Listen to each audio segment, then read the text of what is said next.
নদীর ধারে ছোট্ট একটা গ্রাম, নাম তার শান্তিপুর। সেই গ্রামে থাকত একজন সাধারণ মানুষ, নাম হরিপদ ঘোষ। বয়স 50 ছুঁই ছুঁই, মাথায় অল্প পাকা ধরা চুল, কিন্তু চোখে এখনো জীবনের আশা।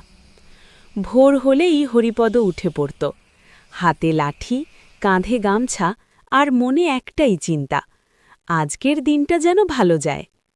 নিজের ছোট্ট জমিতে সে ধান চাষ করত। মাটিতে হাত দিলেই সে যেন কথা শুনতে পেত, মাটির গন্ধেই তার শান্তি।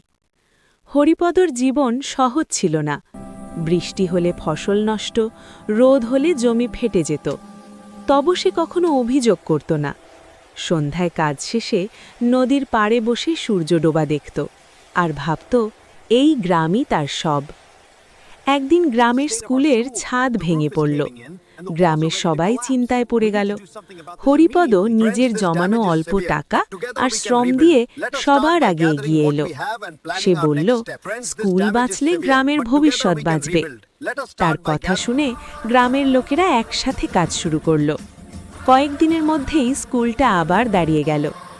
সেদিন সন্ধ্যায় হরিপদ বাড়ি ফিরছিল। আকাশে লাল রঙের আলো, চারদিকে মাটির গন্ধ।